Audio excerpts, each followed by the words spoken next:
Forrest and I have been friends for almost 12 years. We were talking about art projects before I even started Digital Ambiance, and before he had his role at DeviantArt down in LA. He's a prolific illustrator and a street artist whose skills with the paintbrush, spray can, and tablet are unparalleled among the many artists I know. We've had the opportunity to work together a number of times, but most closely on the fleet of Galactic Jungle Art Cars we built for Burning Man back in 2015. More than just a good friend, Forrest is a truly remarkable person. After his first big break designing for DeviantArt, he became involved in community building and met the founders of a Bay Area space tech startup called Planet Labs. He became their first artist in residence and directed the integration of murals and illustrations onto the sides of their satellites they would launch into orbit. As far as we know, it's the first example of art in space. These days he's working with Google in their quantum computing lab, creating murals and art to go on the sides of their computational units. When I stop and think about the trajectory of his career and his life with his beautiful wife and daughter, it's one of the most amazing paths I've ever seen an artist take to achieve success. Stoked to share this conversation with you all. Forrest is an amazing person and his success deserves to be recognized. Giant artwork. There's the quantum computer. Nice. There's a picture of a quantum computer behind the quantum computer. So wait, they just gave you a quantum computer to take home, or is that like just the shell? You know. Can't quite say. You might want to hide that shit, man. China's going to be all up in here. Yeah, I mean, here's the picture. Here's what the quantum computer looks like underneath the shell. What? You know, man, I was watching this YouTube video about quantum computing, like modern quantum computing, and they were describing, basically they were showing the guts of, it wasn't Google, it was like some other company that was doing quantum computers, but it looks like that. It's like some weird steampunk fucking copper and brass octopus. Yeah. or like it looks like a jellyfish, kind of. It is a I call it the steampunk jellyfish. It is exactly for that reason. Yeah. That's so wild. So this is the downstairs, the basement of my house. Luckily, my house is raised, so this was the old car storage carriage house. And so I've got a ton of space down here. So you're not in the same house that you were in, right? You're in a different house now? I mean, we moved 3 years ago. It's been a while since we've hung out, obviously. Yeah, we moved 3 years ago from the house that was upstairs that you had been to. Yeah. But we're only about 4 blocks from there. We're at 62nd and Adeline now, 62nd and Dover. Oh, cool. We're at 63rd and Adeline, so like right up the street. When quarantine is over, we'll have to hang out. You have to show me the new place. Yeah, please. I mean, this is the giant painting studio in here. I got a digital studio in the back. Fabio, my roommate who's from Italy, has got a leather studio over here. And we got the whole. His name is Fabio. Yeah. That is such a good Italian name. Fabio Ferraldi Ferrari. Yeah. What? That's his family name. Wow. He's quintessential Italian. Yes. He cooks quintessentially, and it's all good. That's cool, man. How's Tori doing? She's doing great. She's figuring out how to teach online and doing a good job with homeschool. And it's just, man, the name of the game is figuring out ways to do it remote. Yeah, and luckily she teaches the same grade, so most of it is smooth. The fact that we have a 5-year-old kid now is our kid has a mind of her own. It's a trip. Oh my God, dude. It's so bonkers. 5 years old. Yeah. I remember, man, that makes me feel old. Like, I remember back when you didn't have a kid. When you used to just ride a bike for fun. Yeah. Right. That's awesome, man. Yeah, I want to see her. Say hi. Fun, dude. She's a really fun little ball of fire. You want to raise you want to raise an independent kid, and all of a sudden your kid is independent, and you're like, fuck, what's gonna happen? Wow. All right. Pretty soon she's like, fuck you, Dad. I'm doing what I want. I want to be a lawyer. Be a Republican and move to Texas. No. Sometimes, man, that's how it goes, right? Exactly. Like, I support you, sweetie, whatever you want to do. Like, I don't know if I support that, but good luck. Good luck. No, I somehow doubt that would be the direction. You guys still do a lot of art together, right? Yeah, we do a ton of art. Yeah, River. Yeah, Yeah. I was varnishing these giant pieces all day. I've got 40 feet of murals in here waiting to deliver to Google. Yeah, man. And I moved them all around, or else I have a big, like 3x7 foot painting that her and I did right over here, but it's behind everything. So her and I do a lot of paintings together. It's fun. That's cool. You know, that's going to shape her as a person. I hope so. I hope it just shows her that you can practice things and finish things, and that finishing hard things is fun. You can do hard things. Well, the stuff that I did with my parents when I was really young, it's like, everybody's like, oh, I'm nothing like my parents. It's like, you're exactly like your parents. You know what I mean? When you get to be like in your 30s, you're like, oh shit, I am my parents. Yeah. Which is a good thing if you have cool parents. I don't need my kid to be an artist, but I do hope that she loves to learn, and she loves to be inquisitive, and she loves to understand, like want to chase the mystery of things. Yeah. Well, that's like a fundamental personality characteristic that, it's like you can only nurture like fundamental. You can't like tell a kid what to do, but you can kind of guide them in like the parts of their personality that, that helps to shape what they'll do. Yeah, agreed.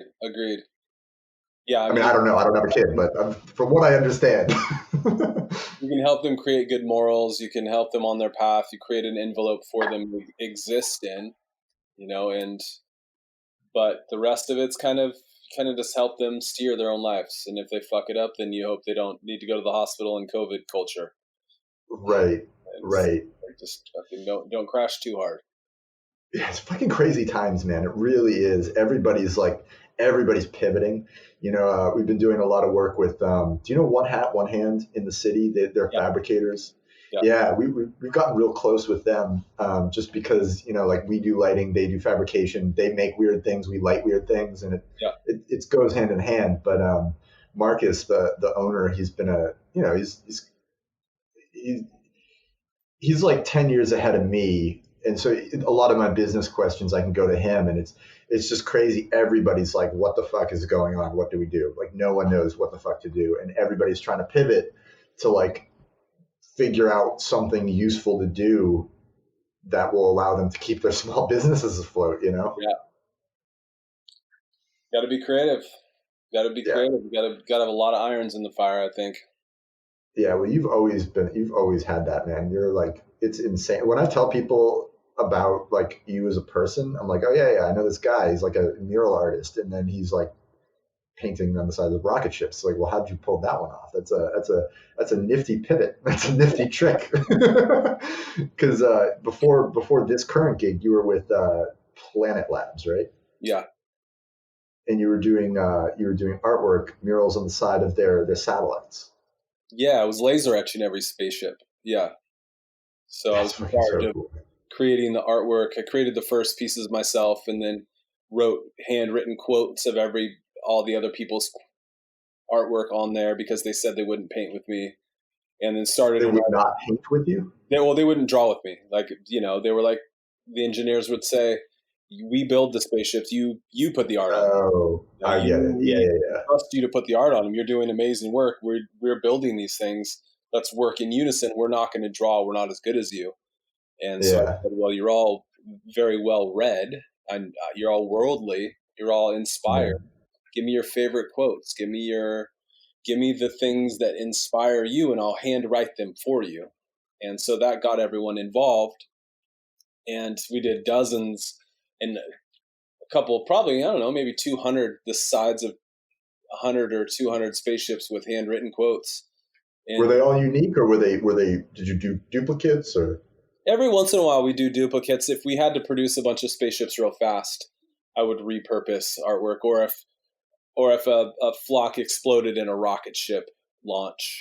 Did that happen? Did you lose some art? Twice. Well, it happened. Two different art shows to rocket explosions. Yeah, this is like the Wild West of space exploration, man. It's like you send some wagon trains out, and some of them get fucking taken out. Totally. Some get dysentery. Yeah. Some lose a limb. Yeah. You never know.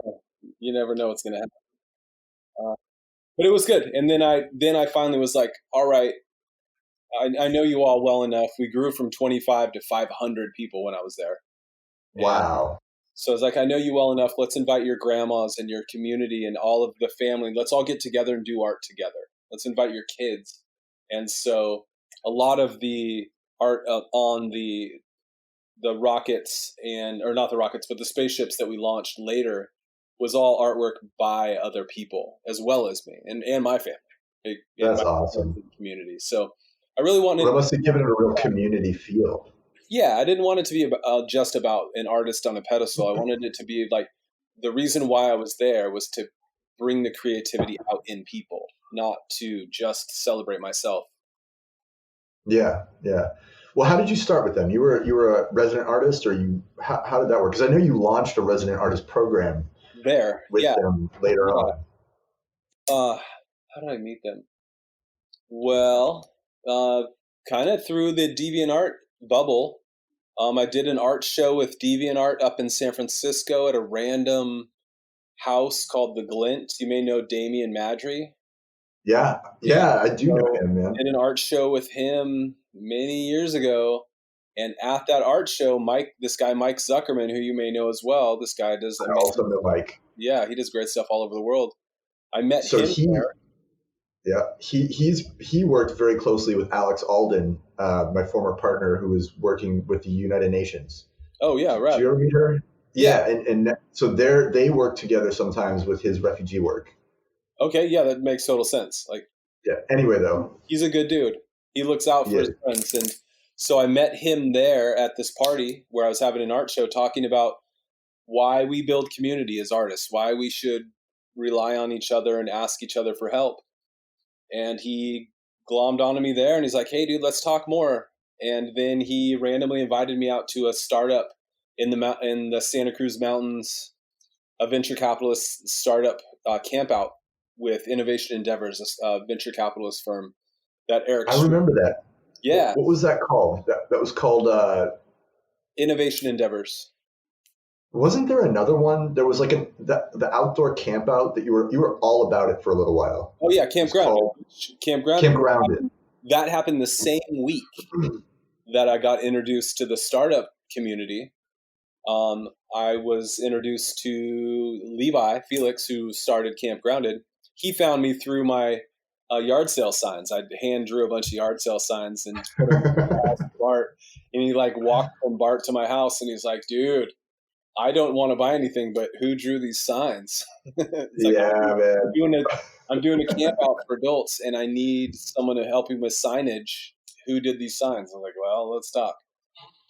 And, that's awesome, man. Yeah, everything congealed really that week, and it really changed my trajectory as an artist. I went from making art for the art community and the entertainment community through DeviantArt and clothing. I was doing a ton of apparel at that time.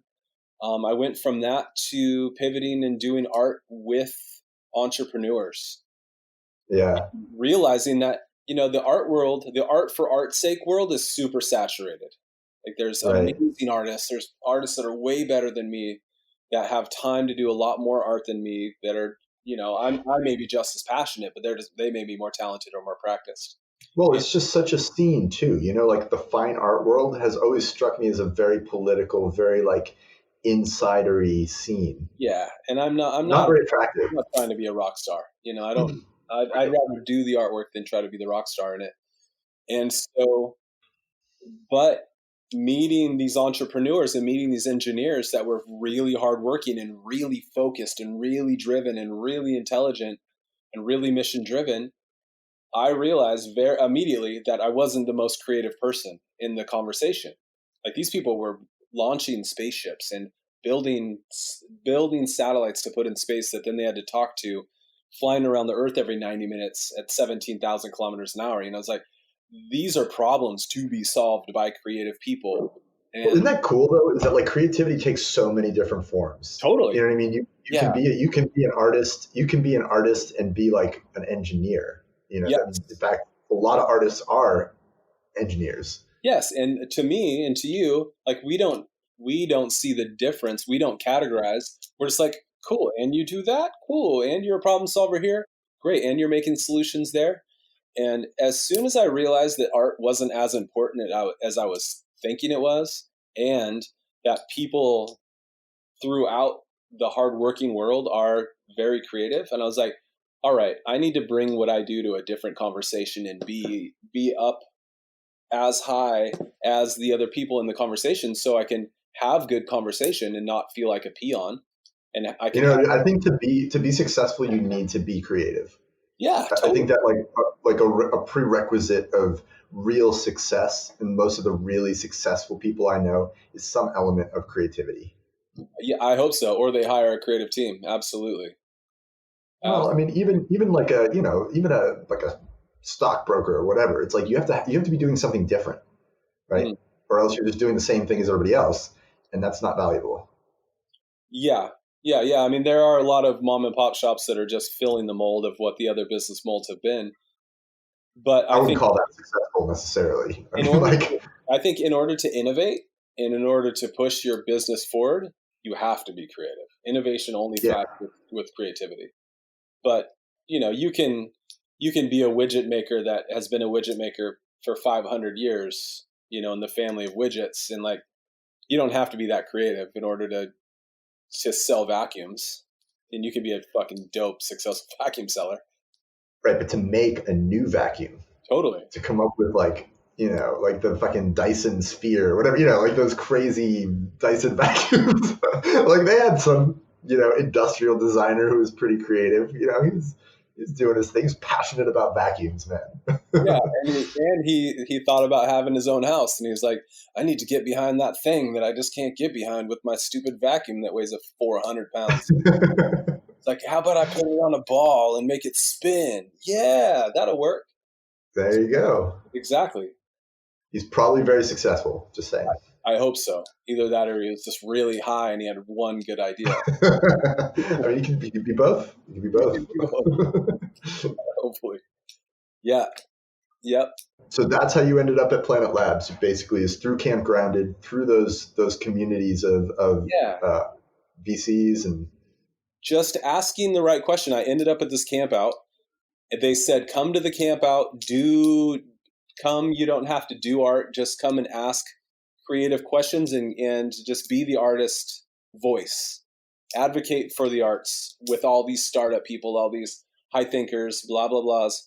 And I was very excited to be there, but I really had to look up, like, what is venture capitalism before I went there?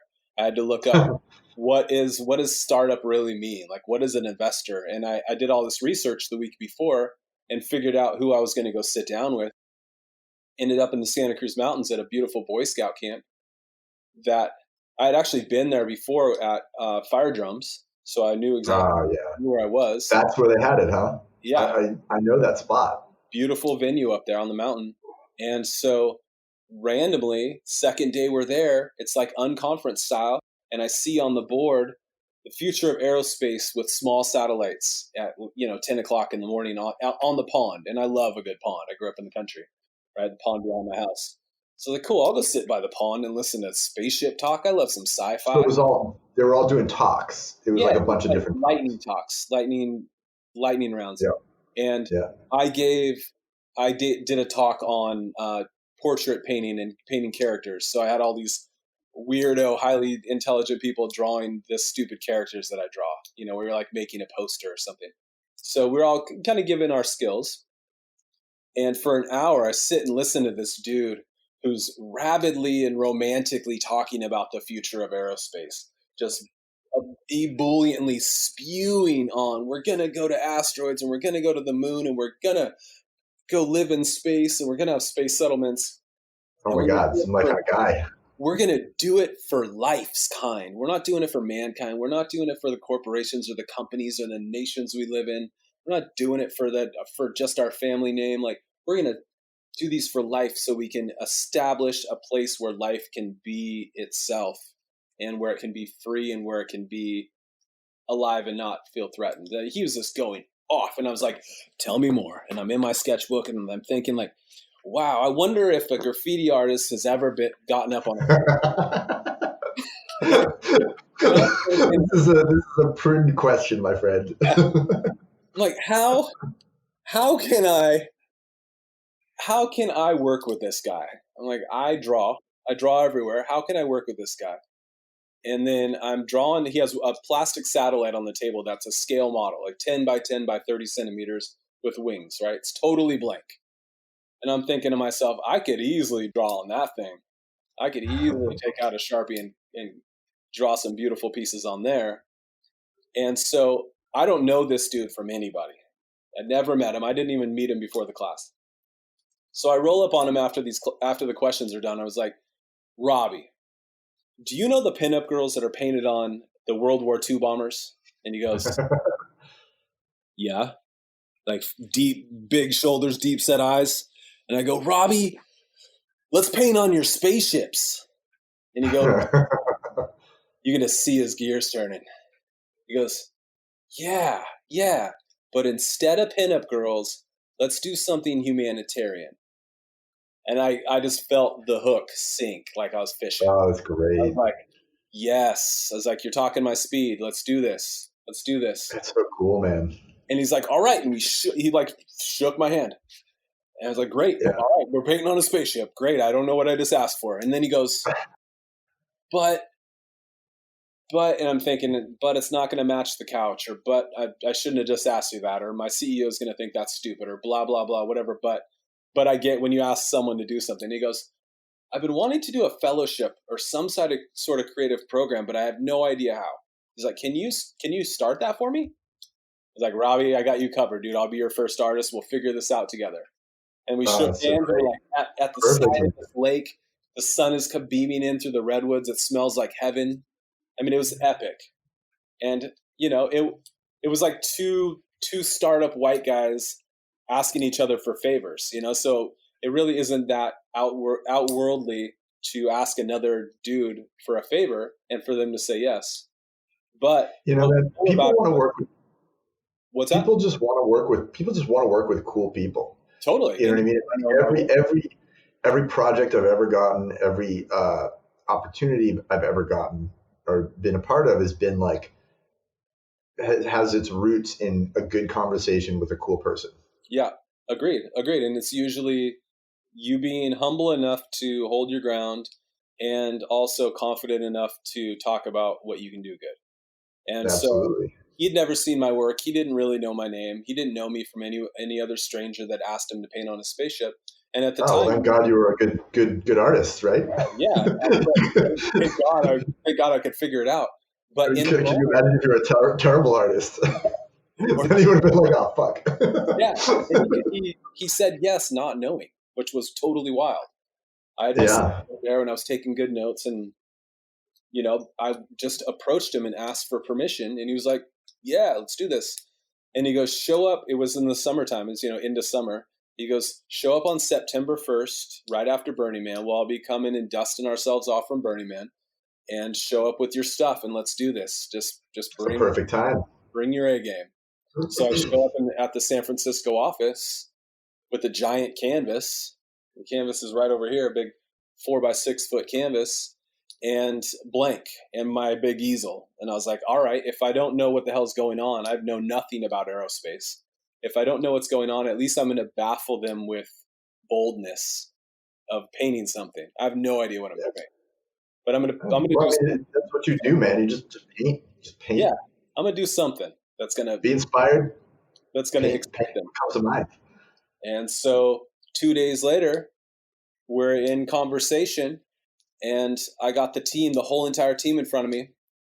Well, one step back. So the first and second day, he's like, just get to know people.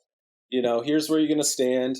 Just get to know people. So I'm taking notes. I'm listening to people, doing some just sketch drawings. And I hear people going, who the hell is this artist guy? I hear them behind me, you know, not far from me, working.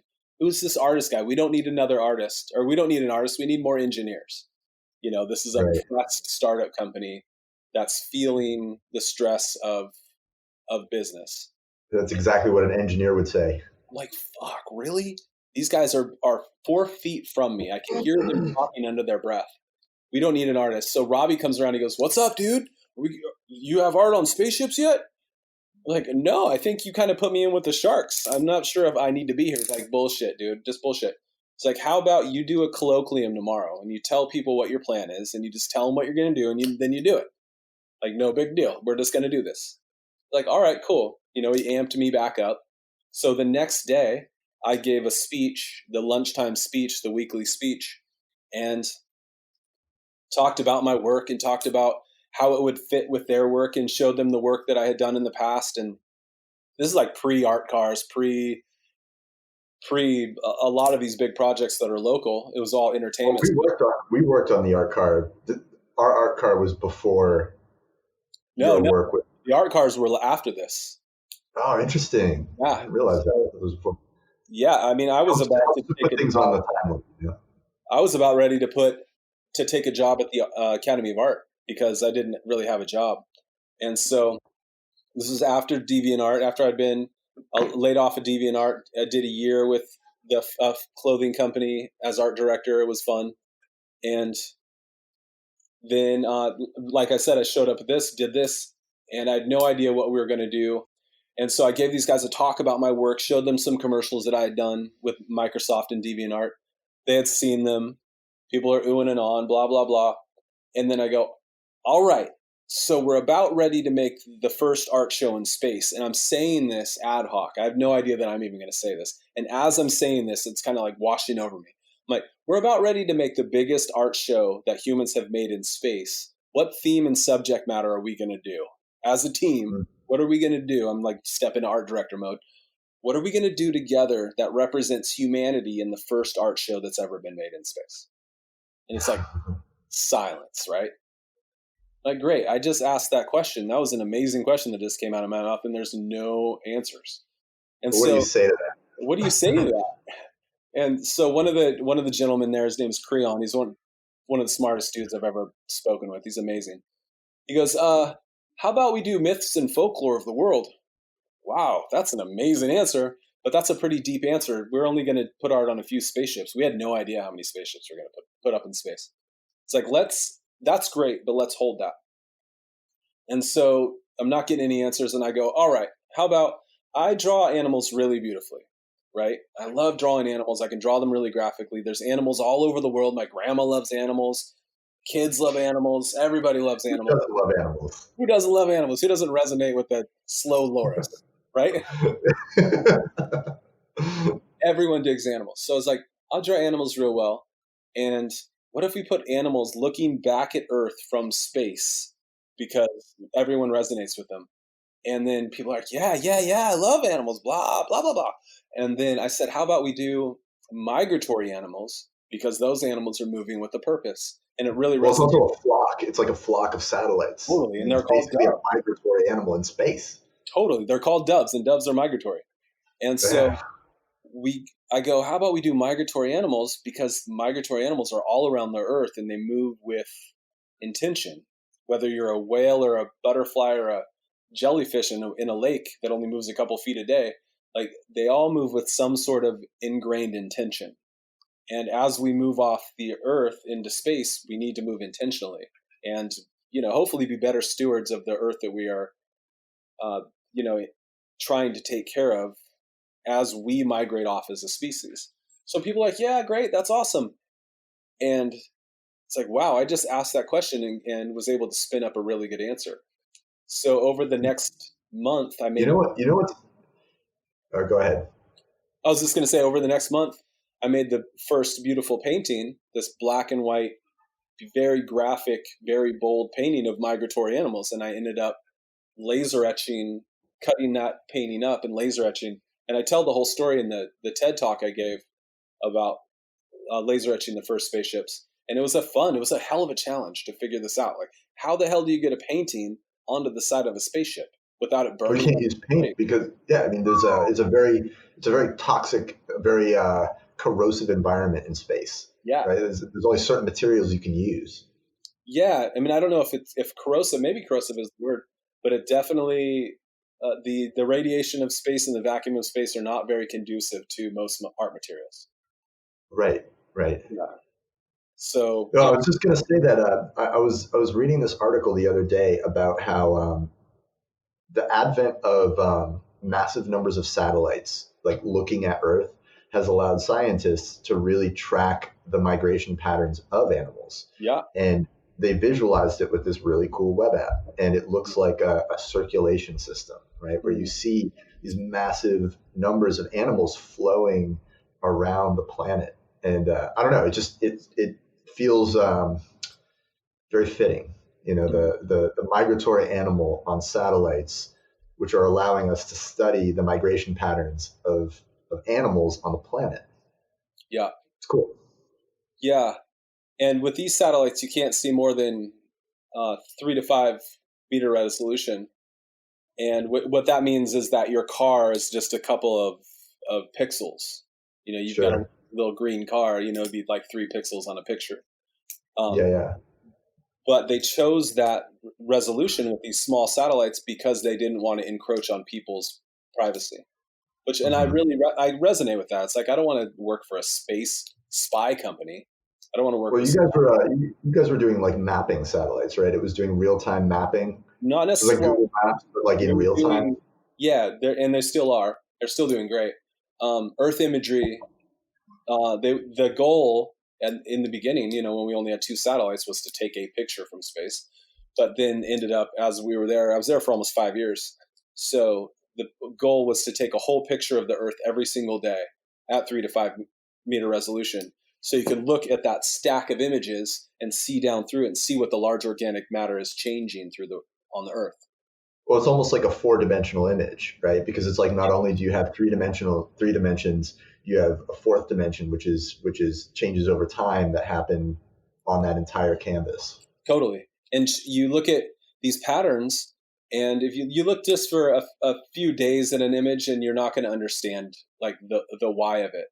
But you look every single day and you watch, you know, say a swath of the Sierra Nevadas, right? And all of it turns green in spring, except for like one swath of it. And you're like, why does that swath look poisoned? And then you watch the plumes of the factories in the Central Valley and watch the jet stream push their intense pollution over this one spot in the Sierras. You're like, oh, that pollution is killing those trees. It's an obvious this equals this, but you never get that unless you had that 4th dimension, that temporal resolution. Well, what satellites are doing is it's allowing humans to have like a broad picture of the state of the planet. And it's like you can put all kinds of sensors on a satellite, right? You can look at CO2 concentrations and how that moves around the globe, or you can look at changes over time, or you can get really granular and look at very small things, or you can look at like migratory patterns of animals. It's us having many sensors in space is totally changing the way that we perceive the planet. Yeah. And you're a sensor guy, like you get it. It's the only problem with it is the only people willing to fund it are people that need to capitalize on it and resell that data in some way, shape, or form. You know, so that capitalization. Well, there's a lot of government funding of satellites too. I don't know how much funding for the sciences there are in space, but I know that NASA is doing a lot of partnerships now with the private. But NASA is not the biggest contributor to the space industry in general. It's mostly people looking for natural resources or people in the entertainment or the surveillance fields. And that makes sense. For the military. Yeah, and most of those industries aren't doing great for the Earth. They're just using the Earth to do great for themselves. Sure, absolutely. It's unfortunate that a lot of the sensors in the world are being used not for the best industries, or not for the best results. A lot of the discoveries that are made are like kind of accidental discoveries with on the back of satellites that are deployed for that reason. You know what I mean? Like military satellites, like go back and they look at the pictures and they're like, oh shit, you know, like it turns out that, you know, this is happening or that's happening. Yeah. And Or Still a who's lot of funding aerospace engineer. What's that? who's funding Planet Labs? Or like where are they? I mean, Planet Labs was really beautifully smart in the sense that they wrote a very beautiful, like, this is who we'll work with because we want to do good work. We want to help humans and we want to help life on Earth, use space to help life on Earth. And Yeah, so they have a beautiful value system. And that's why I wanted to work there, because they have really good values. that's cool. And I mean, they like a code of wouldn't work conduct. with assholes. Every startup would have like a written down code of conduct that guides their decision making process. Silicon Valley would be a much better place if that was the case. Every company would be better if they had to even ask that question. They're like, who are we not going to fuck today? Yeah. So I really enjoyed that about Planet. But, the people who are doing good on Earth aren't always the ones that have the most money to do good on Earth. So there's a lot of piggybacking on other programs that needs to happen in every industry in order to make the good happen. And I really believe in Planet still. I really love that community there, and I'm so happy that I had that experience. And I feel like they're still doing good work. So thankfully. How long did you work there for? How long? About 4.5 years, almost 5 years. That's a good amount of time, man. Yeah, it was a good amount of time. I had 15 artists come through the Artist in Residence program that I started. I was the first artist. And artists from around the world, a very good diverse group of artists we brought through. I brought in the employees to help choose the artists and educated the people who wanted to be part of the process, educated them on like why different artists do different kind of art and why you would choose one artist over another and what's the history of art. What's that? Who did you get to come through? Anybody I know? I know George, right? George Zadal. Yeah, George Ziziatis. And you probably know Jeremiah Allen Welch. He's like a visionary, psychedelic visionary artist in that weird psychedelic scene. Yeah. He was there. We did 3-month residencies, and 3 months was a perfect time. My friend Carmen did it. My friend Eriko from Japan, she was a resident. And there's we did 15. Mike Zuckerman, he was part of the residency at the end. He was a remote. Really? Yeah, we were setting it up so he could do remote, use the data and take photos and then correlate what was happening on the ground with what was happening in space. Interesting. Really fun, interesting stuff. Well, his whole thing is refugees. I didn't know. Was he actually like creating art with? Was he creating art with the output of the satellites, or was he creating art for display on the satellites? No, that's a good question. And to step that back one, a lot of the artists didn't do art on the spaceships because not a lot of the artists were illustrators. It's kind of funny working with artists. I won't say most artists, but many artists aren't that excited about drawing in a drawing capacity. Like you kind of have to be an illustrator or have to love drawing in order to want to make marks that will represent you. Yeah. There's so many different types of art and types of artists. Yeah. Illustration is just one little like tiny sliver. Totally. And to be articulate drawing things, there's not a ton of really beautiful articulate drawers out there. So many of the artists weren't even interested in making art on spaceships. They wanted to just make their art in relation to the common conversation. And I learned a ton about artists by fielding thousands of applications to an artist in residence program.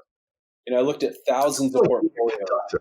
Or being managing an artist in residence program is almost like being a conductor, right? Or like directing the director of like a stage show or something, where you have to kind of choose everybody based on their superpower and how those superpowers fit into a grander vision.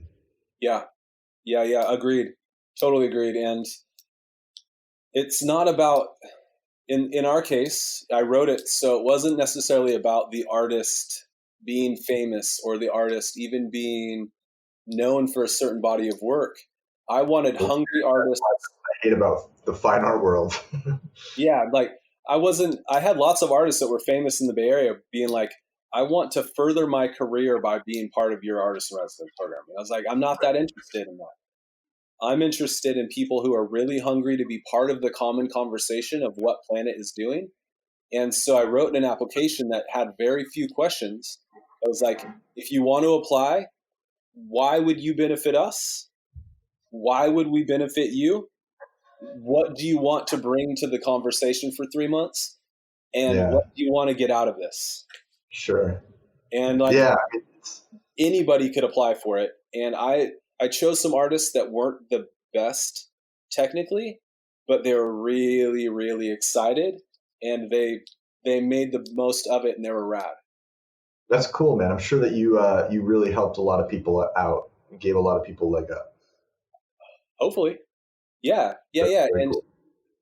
My goal was just to connect as many creative minds together who didn't think that they were creative in the same ways.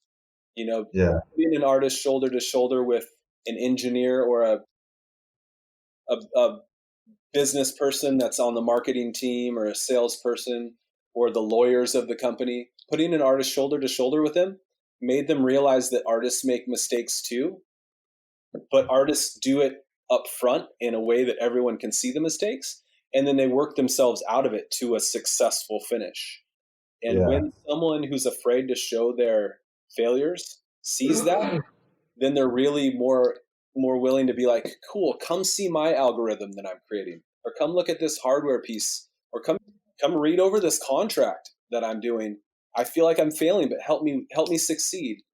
Well, don't you think like failure is a part of the creative process, right? And if you don't allow yourself to make mistakes, then you can't progress in whatever it is that you're doing. That's exactly what failure is a part of becoming a better fill in the blank. But failure is not part of the American lexicon of things that we're okay with. Yeah, you know, we like winners here. We don't like losers. You know. Yeah. It's not just an American problem though. There's a lot of cultures where I work with a lot of Chinese manufacturers, and there's a real fear of it's like showing weakness, or I don't even know what it is, but it's been a process to train my partners in China to like, look, if I ask for something that's stupid, don't just say you can do it. Tell me it's a dumb idea. Or like, if you can't do something that I'm asking you to do, be like, hey, we just can't do that. And we'll figure out a way around it. Yeah. But it has, failure is a part of it. Yeah, failure is a big part of it to me. And so is practice. If you're not going to show up and if you're not going to put in the work, then you're not going to be part of the residency program, because you're not a good example of creativity. Yeah. And so we had a really beautiful series of artists come through. They made beautiful work. They really would connect with different parts of the company. And I didn't know going into it, I'd interview these people and read their portfolios, but I didn't know what they were going to bring to the common conversation. When I started, we had 2 spaceships in the sky. When I left, we had hundreds of spaceships. So I started as like, it was a sexy hardware company that was like, let's make the better one of these widgets. Great, we're a widget company. When I was halfway through it, we started getting pictures. When I left, we had gigabytes, terabytes of data per day, pictures. Yeah. So it's like the field changed so much, and the artists needed to change along with it. And so what was cool about the residency, and I'm actually writing a grant proposal right now for the same conversation, and thinking about like, what's the best time frame to have artists in. And we worked. You mean like as a company, when does it make sense to bring an artist in? No, more along the lines, I think at any point it'd be good for a company to have an artist in residence program. I mean, I think I agree with you with 10 people could benefit from an artist in residence. I have a sole proprietorship corporation. I could benefit from having a different set of eyes in here, making artwork in the common conversation with good communication. But I found that 3 months is perfect. for the first month, you get this artist that may be a great artist. He or she may be very into the theme of space or Earth imagery or satellites or whatever it is that they align themselves with. But it's going to take them a month to get up to speed with making art alongside the situation that's already in full force, right? To understand what's happening at 10 hours a week was the minimum necessity of time. So like immerse themselves in the environment. Yeah, to get immersed, to understand the people, to the human environment, the physical environment, the mental environment, just like what's going on in a space. Totally. It's going to take some time to get up to speed, to like ask the right questions and meet the right people and to go to lunch with the right folks and like drop in. So the first month was discovery phase. Second month was, okay, it's kind of the show and prove phase where the artists were like, cool, I get why I'm here. I'm excited to be here. I've met the right people that I'm resonating with. As the director, I'm with them every day going like, who can I introduce you to? What kind of work do you want to do? Here's what I suggest. But I was never telling them what to do. And they didn't work for the company. So I couldn't be like, and draw me a shirt graphic while you're at it. They weren't there to do that. Right. So the second month, they'd figure out what they were doing in their own voice, with their own materials, with their own language. And then the third month, they would be congealing the work that they were doing into a presentable form so they could have a presentation and exhibit at the end, depending on the work. Some artists did 10 beautiful big paintings. Some artists did 500 small pieces. Some artists did the range of everything. Some artists did like 2 or 3 really big pieces that were big and deep and time consuming. And so every artist was doing different stuff. Every artist that we had did great work. Some of them were a little bit prima donna about it and didn't produce as much as we thought they were going to do. Hey, well, that's the nature of artists, man. Artists, I think anybody who self-identifies as an artist has, they have a sense of ego and they have a sense of self. And that's like, we both work with artists, man. Like, we know how artists can be. And you have to be confident in your work because you're making things from the ether. You gotta have a bit of an ego. But did you have any like multimedia artists or artists that did things with the digital output of those satellites? Some, not very many. And when we were going into it, there wasn't a huge interface between the hardware and the artists. Everything that we were doing was a very isolated, very secure IP space, and we were dealing with international. What's the rules there? ITAR. So everything was under ITAR compliance, where we couldn't share any technology. We couldn't share a picture of the spaceships. We couldn't really share anything other than the imagery we were taking, and at a certain resolution. And there's a lot of potential in making art from that imagery. Like in my mind, if I was going to come in and do an artist residency with them, I'd be like, all right, give me all the data, or like fuck with that data and like do something crazy with the data. Yeah. And as we became more of a mature company, the artists became more interested in working with the data itself and the imagery itself. Like I said, when I started with the company had less than 1 dozen great photos from space out of 2 satellites. So I wasn't interested at all, really. And I was interested in looking at it and kind of parsing out, cool, what are the key features and what's beautiful about this and where is it? And, the who, where, what, when, why of it. But it wasn't a thing to really do art with in my style. But then towards the end, that's just my own personal interest. It's like my mind immediately goes to the digital. I'm like, let's see the digital photos. But some of the artists towards the end were really interested in the more digital side of parsing out data for data's sake, and that was cool too. And like I said, if you, Rob Pope, would have written a proposal of like, I see myself as a data artist using this data for X, Y, and Z, and it will benefit the company. It'll inspire them because of these reasons, and it will inspire your work because of these reasons. I would have been like, cool, right place, right time. Let's do this. Let's see what you got. And That's cool. If you were a poet, I would be like, cool. If we hadn't had a poet yet, and you would have applied with a good portfolio of quality work and said, my poetry is inspired by this and this, and it's going to benefit you for these reasons, I would have been like, cool, let's do poetry. Rad. Man, dude, you're inspiring me to do an artist residency program here. Like, I think you're right. Any company, every company should have some kind of artist residency program or some kind of tie-in with the arts. Art for art's sake. Not necessarily, it's like we're always looking like, oh, maybe we could find a visual artist or like another light artist. It's like, well, maybe having another light artist in the room is not what we need. Maybe it's like, maybe we need a poet, Yes. Maybe we need somebody who's like completely unrelated to shake it up. And like, yeah, it's a really interesting concept, man. I like that. And for the program itself, it was really about who's going to come in and inspire creative permission with the most amount of people. Yeah. So we had some strict parameters because we couldn't have welders or we couldn't have oil painters because they're doing art in the common space. So I couldn't have toxic materials.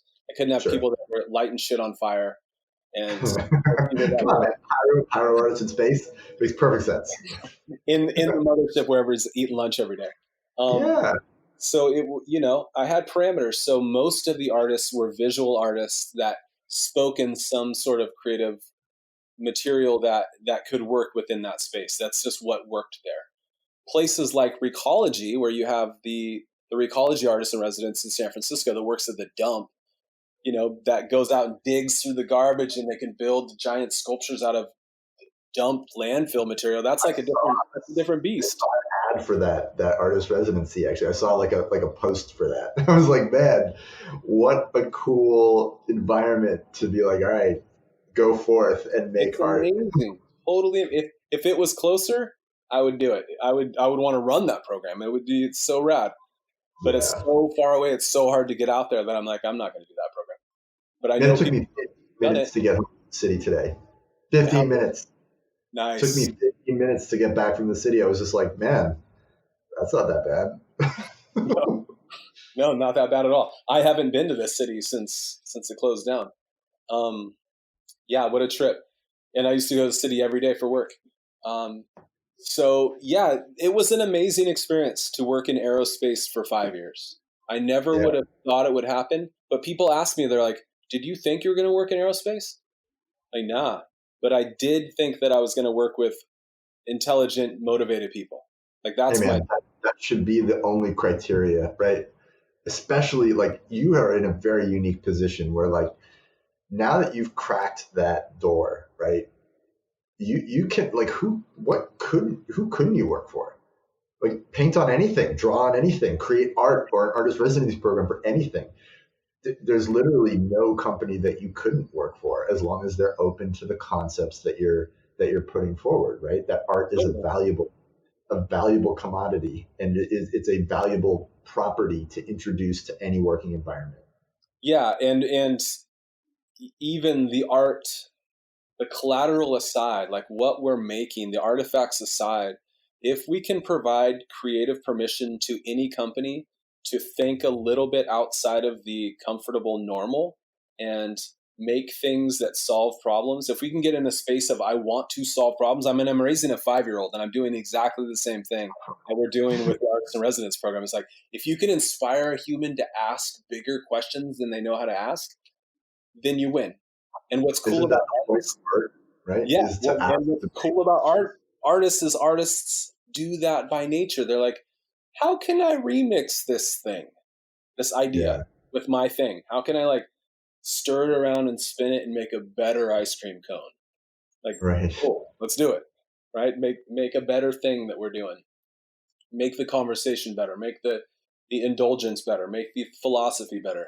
It's like, or just take it in a different direction because we're not afraid to ask. And if I can do that, then an artist in residence program could be anywhere. Yes. That's so cool, man. Yeah, we should talk about that later. Just, I how we might best implement that here at the labs. I would love that. It's what the labs is all about. It's always been about like trying to encourage the community of artists here in the Bay, especially for us. It's very much geared towards multimedia artists. But I mean, fuck it, could be anybody. Well, yeah, it's funny that you say that, because even in the room that you're in, if you're in the room that I think you're in, kind of behind the kitchen upstairs, like that was the room that the artists in residence lived in when Sean in prison. Man. Zavi, he's another guy that I would love to talk to on this. He's such a weirdo, but he's so good. Zavi, Richard Hartnell, like a lot of people came through that space and lived in that space as artists in residence. I know, man. I know. So you kind of have to. Yeah. Dude, I got to catch up with Sean in prison too, man. I haven't talked to them in a minute, especially not since all this started. Yeah. I'd like to say hi, make sure they're doing all right. Do you guys hang out, right? Because do you guys hang out? Because their little girl is what? She's older than River. She's probably 8 or 9 now. We don't hang out as much as I would like to, but I mean, I really love those guys. They're great. Yeah. They're just old enough to where they're really generous with their hand-me-downs, so we link up on that. But they also like, you gotta have a good network of parents of kids of different ages, right? You have to, dude. It's like such a weird thing to own a kid and to be like, I need more shoes. I buy so many shoes of different sizes. Oh my god, that's funny, dude. It's a trip. So when you transitioned out of how did that happen? You transitioned out of Planet Labs and then you ended up at Google and their quantum computing division. Yeah, I mean, I was always kind of doing side jobs at Planet. Had a kid. I was always kind of spinning up side projects like the art cars. Like people always asking me hey, can you paint on this thing? Can you do this weird project? Just like, the art cars spun up and they're like, can you design these cars? Do you know anyone who can make them happen? Like, yeah, I think so. I think I can do this. Let's do this. I'll put together a team. Yeah, how about I ask my friend Rob? He works on lights. Like we can figure this out. And my whole career has been like, can you do this thing for me? So you always got to say yes, man. Like you got to say yes. And you got to figure it out. Because if you say yes and you become a resource, people will always come back. Totally. Like, I know who can figure this out. I've created this resource with Draw Everywhere that's like people know that I can draw or figure out how to draw on things. And that has spun up some really weird and fun and unique projects. And so as I was working at Planet, I was doing side projects as well to kind of, get some more money for the fam. And I get this call about 6 months before I left Planet. And it was like, hey, I got your number from Matt, this other guy that I'd worked with at Planet. And he's like, I heard that we need to hire you. I run the quantum computing lab at Google in Santa Barbara. I heard we need to hire you. I was like, well, tell me more. And then go on. Great. I have no idea what you're talking about. And he goes, we want you to do what you've done at Planet with our very fledgling team. Let's do this. We hear you do good work. Some so-and-so that you worked with is working with us now, and he wants us to hire you. And I was like, cool. What is a quantum computer? And so he sends me this photo and another couple photos just on my phone. And I was like, great picture. That's great photo. Computer? Like, okay. And he's like, I took those photos, and I love photography, and I took these photos because I want the machines to resonate with people for what they are, and I want to create an artist in residence or work with you to put art on them in some way, shape, or form. Let's make this creative. Let's do this. You put art on spaceships. And it's like, well, I've been kind of trying to get out of aerospace. So I've been an artist going aerospace. Made the largest art show. Spaceships are like totally 3 years ago, man. It's all about quantum computers now. Put art on multiple rocket ships. Put art on radio domes. Put 15 artists in the artist in residence program. Really, to me, it was like, what's next? Like, what can we put art on next? And so this conversation landed on my lap. I was like, how about you come up and chat with me, and I'll show you the spaceships. I'll show you the lab. I'll show you these giant murals that I've done in the laboratory. and we'll So talk. he was an artist himself. He's a photographer, a very intelligent, crazy, highly intelligent dude, and a very good photographer, and an avid outdoorsman. You know, he loves the outdoors. Grew up in Colorado. He and I, we get along very well because we have very similar like passions for life. Yeah. And in that, he's like, I see the value of this. Let's do this. And it took about, I don't know, half a year to figure out the contract. And about that time, I was getting ready to leave Planet. And then the Planet had a big layoff. And I was part of that big layoff. And right when I got asked to do a TED Talk about space art, and then I got laid off. So then I had a couple months of severance to create a TED Talk, which was perfect, you know, and the layoff happened because of the market, and I have no hard feelings. I get it. I get the business moves of a big layoff. Cool. Yeah. It's like, what's next? I was asking what's next, and I call up Eric, and I'm like, yo, the best thing just happened. I just got laid off. Let's do this. Let's put the pedal to the metal. He's like, all right, cool. So we figured out, and, you know, a month later, I'm working for Google. And so a beautiful thing because of that is I had to start my own corporation, an LLC, because I had to have full insurance for my studio, and I had to have full insurance for this, for a very big, you know, the finances of these big projects are much bigger now for me, and so I have to. Basically, you're subcontracted. Your company is subcontracted under Google. They're treating you like a subcontractor versus an employee. Yeah, a contractor. It is a contractor. Yeah. I'm a contractor, and on paper, I'm the creative advisor to the quantum computing team, and it's really like I'm on retainer for them. So I get on the call with them every week with my collaborator Eric.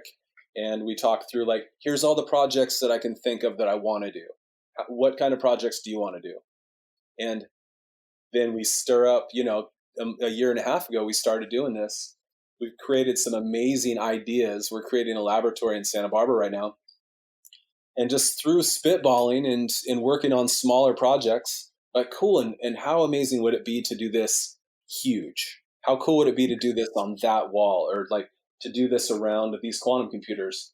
And what started from a conversation of let's put art on quantum computers has turned into let's outfit a whole building with giant murals. Let's put art on every quantum computer. Let's build out all these other subsystems and languages of art because we're inspiring each other, and it will benefit the team. Like, let's start the artist in residence program, and I'll be your first artist.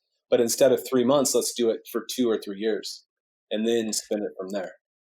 So, you know what's interesting, man? Like, we just we've started to talk to this group in Las Vegas about a project where we're going to be working with a mural artist, and the mural is going on this huge industrial building where the front of the building is like angled slats, almost like a vent, right? And the mural's going on these slats, but on the back of the slats, we're applying LED. So we can project light onto the mural, you know, down from the slat onto the slat beneath. But that's the surface for the mural. So it's almost like it's a canvas that is a mural, but we can accent that mural in articulated ways with addressable LED. Yeah. And casting light down onto the surface of the mural. It's a really interesting canvas, and I'm really stoked to see how. I mean, we've all seen those pictures where it's like somebody puts an RGB LED in front of a picture and rotates the color, and it like makes different, colors pop. I'm very excited to play around with that in a more, in a higher resolution sense. So I can do that with different areas of the mural and control how that interplay works. So is the piece going to be a specific color scheme, or are you going to base the color scheme on how the pixels will interact with it at night? He's still designing the mural. So I think that like the content the content that we design for the LED array will very much depend on what he paints. Yeah. But it's cool. It's a really interesting canvas. That was a good learning equation that we did with the art cars. It's like, okay, they're lit. So what happens when we put color on them in the daytime, and then what happens when you light through them? It's kind of the same equation. And if I would have known that answer before I made the decisions, I would have chose some different colors. Yeah, well, it's interesting. Have you seen them recently?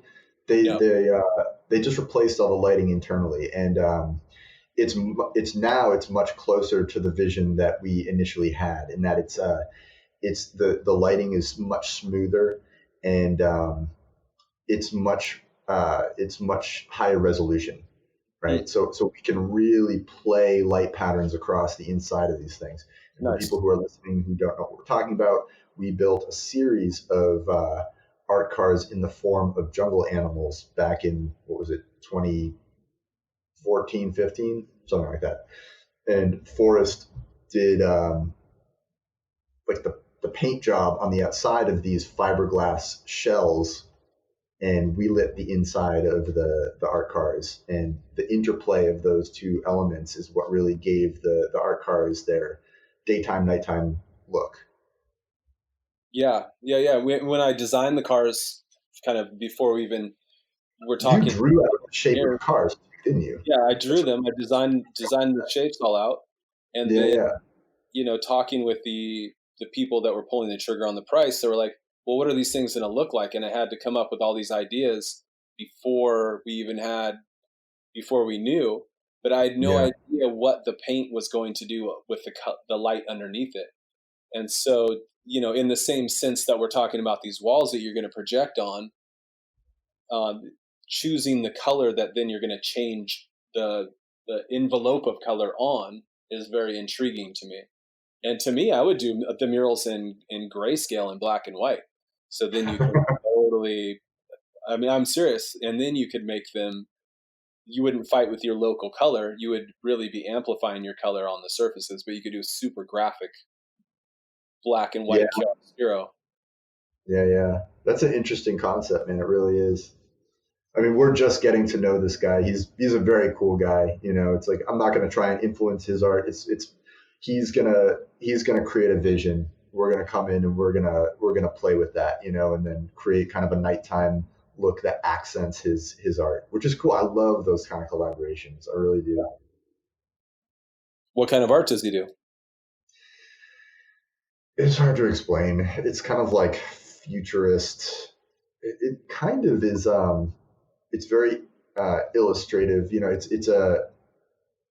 It's geometric, but it's also very colorful. So, we'll play with what he does. Rad. I look forward to seeing it. Yeah, I'll send you links. So right now how long have you been with Google now? For about a year and a half. Okay. So long enough to like get yourself settled and sink in and kind of figure out what you're doing.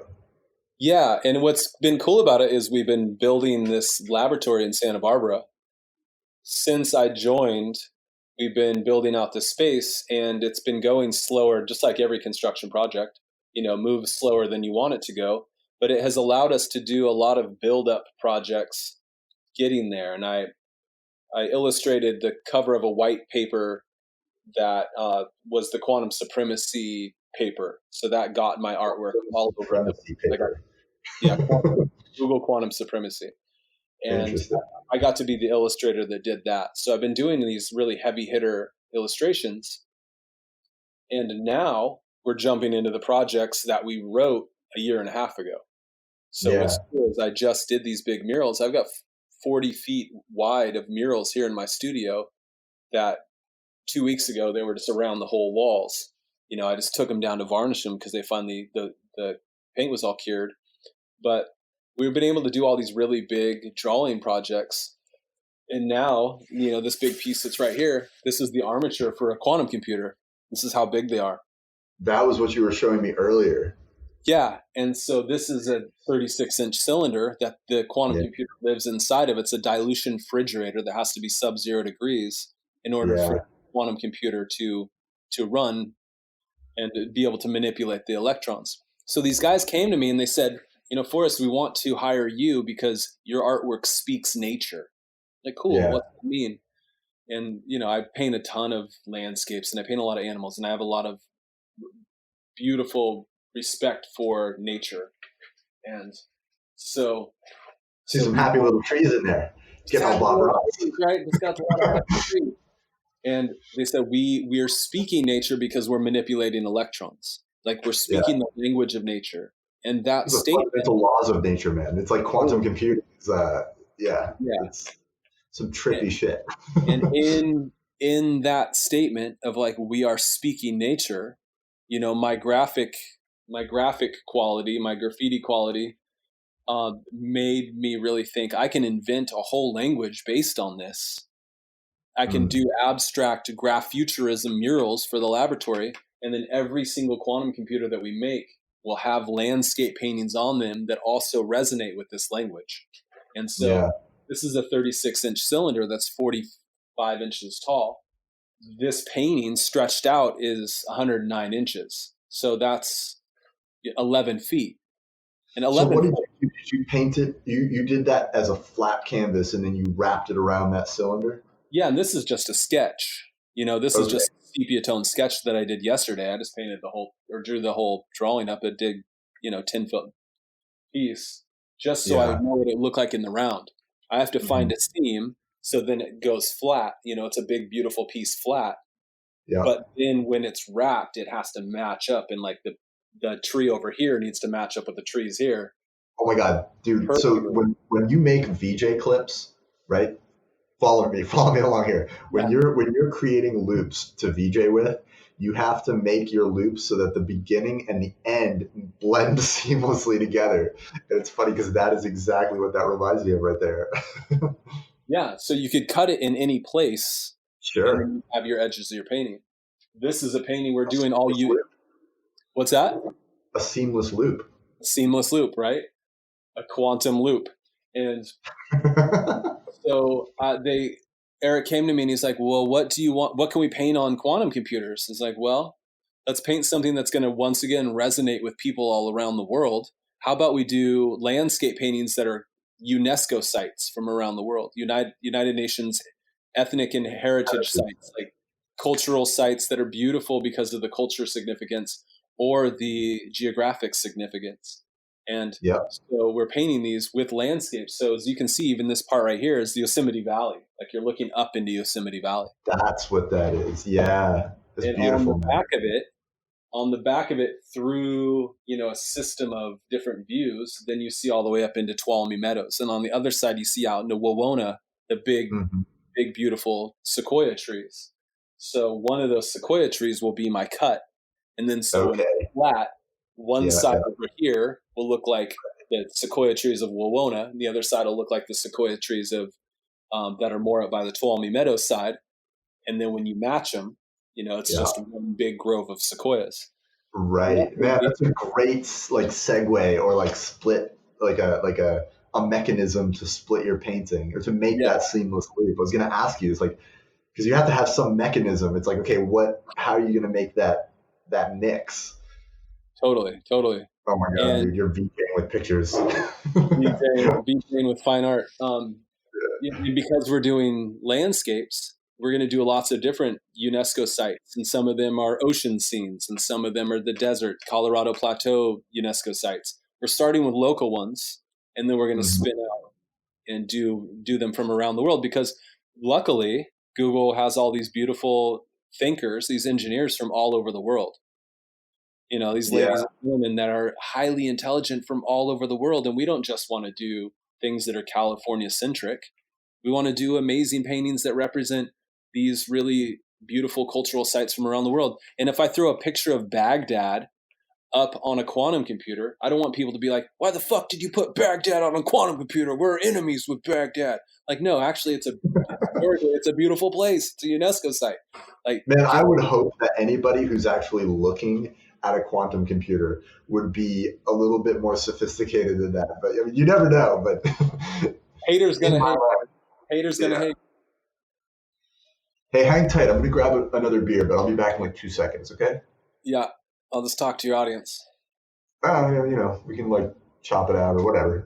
Have a beer. So here we are, talking to Rob Pope. 10:30 at night, Tuesday, April 21st. Chilling. COVID culture, doing things over Zoom.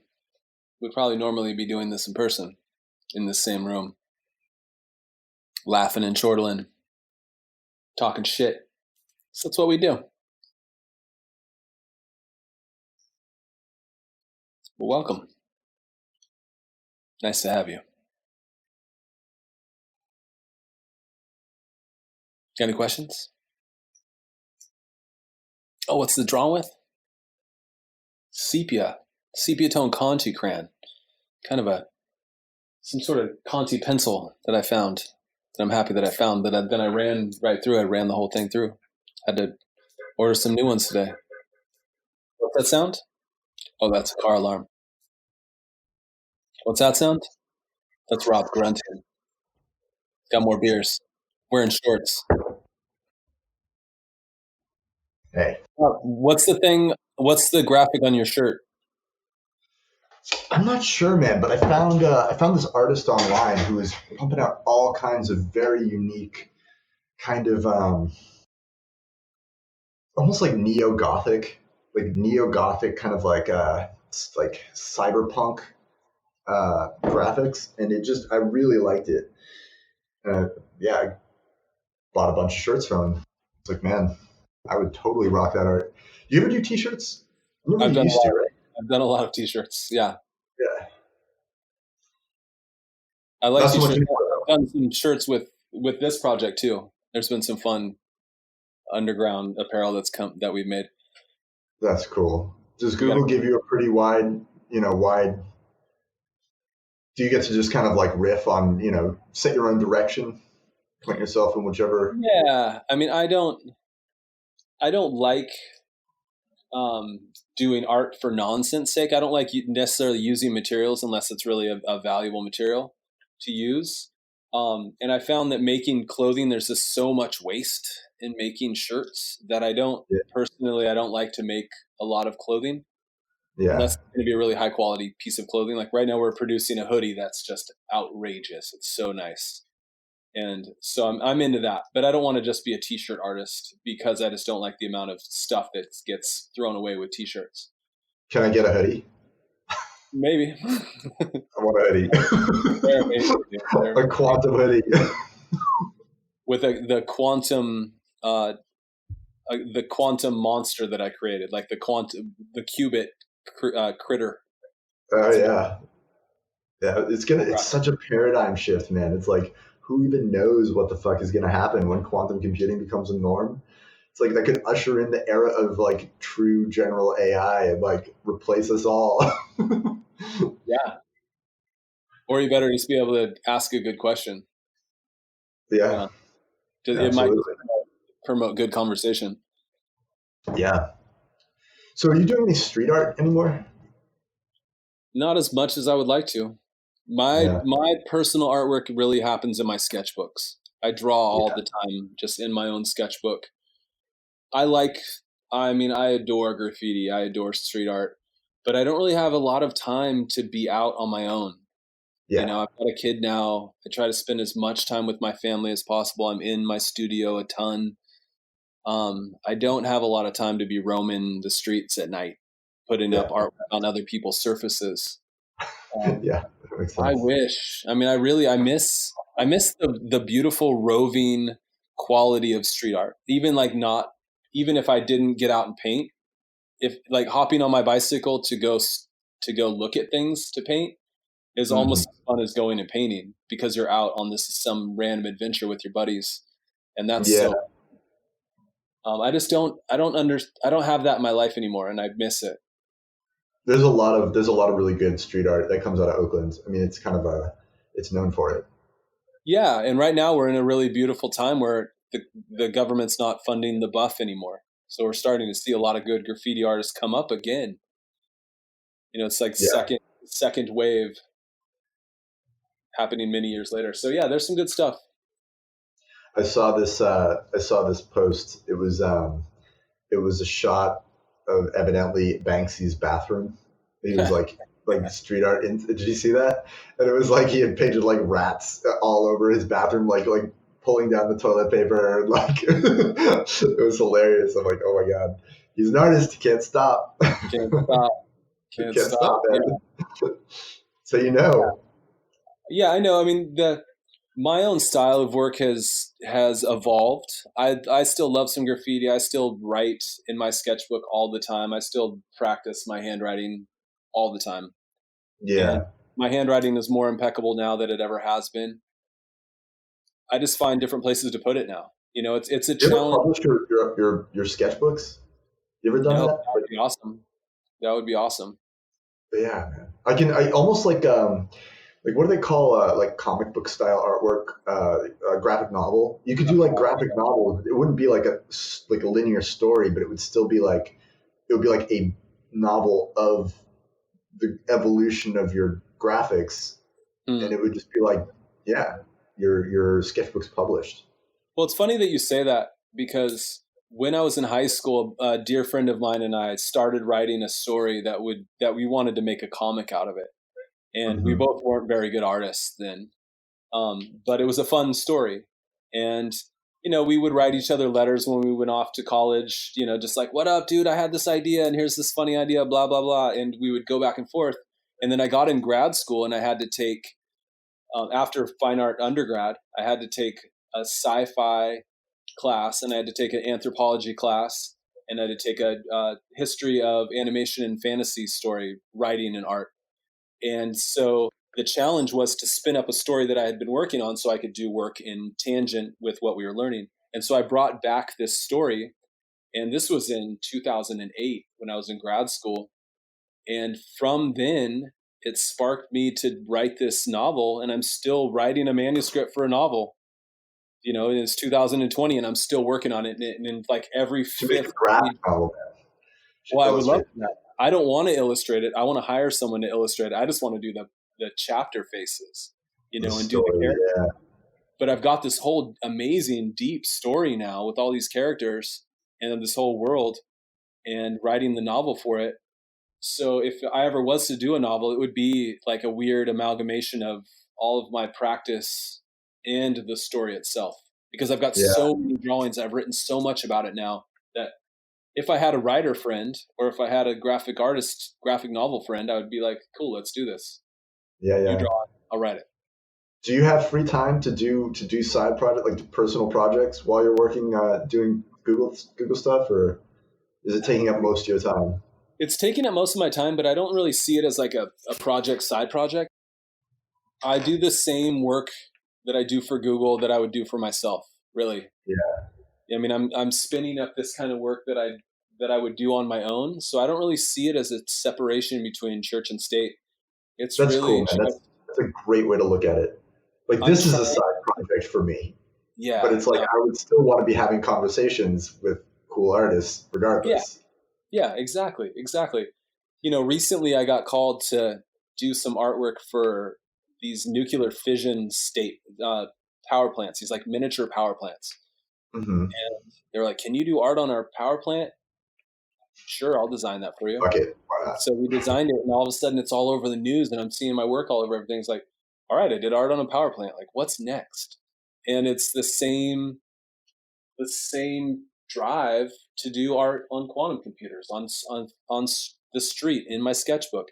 Just this last month, I was designing artwork for The Matrix 4.